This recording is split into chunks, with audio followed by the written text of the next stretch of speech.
Bigan lang kami. Yan yung kanina, ano ibig sabihin nun?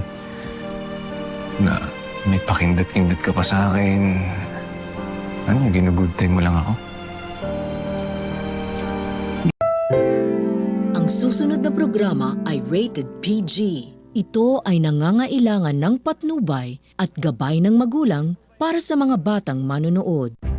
Patindi na po ng patindi ang mga eksena maging ang kaganapan na ating pagkatutukan at ating nga rin namang pagkasubaybayan dito lang sa ating pinagkakatutukan at pinagkakabangan tuwing hapon na Mami Dearest.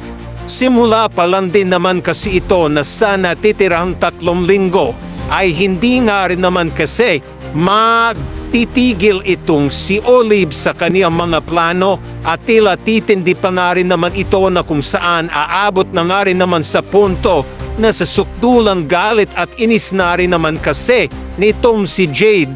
Itong si Olive dito nga rin naman kay Emma ay magpapautos na rin naman ito ng isang tauhan na may gagawin ng hindi maganda dito kay Emma, na magiging dahilan na rin naman kung bakit mapapahamak na itong si Emma nang wala sa oras at sa hindi din inaasahan nitong si Danilo na malalaman niya ang totoo mula dito kay Emma kung ano nga rin ba ang tinatago at lihim na sekreto nga nitong si Danilo na hindi nga rin naman sinasabi nitong si Jade sa kanya kung sino ba talaga ito.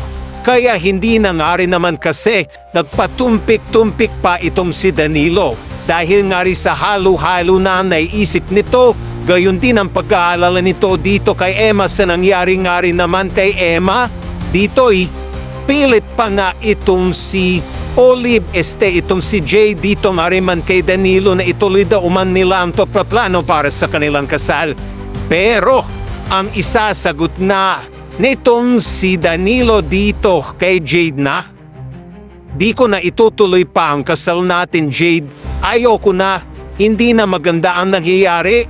At kung pwede ba, tigilan mo na lang ako dahil hindi naman talaga kita minahal. Si Emma pa rin ang mahal ko. Ano kaya ang gagawin na rin naman itong si Jade itong si Olive? Titindi pa ba ang mga planuhin na rin naman niya dito nga rin naman kay Emma at Danilo na ating pagkakabangan?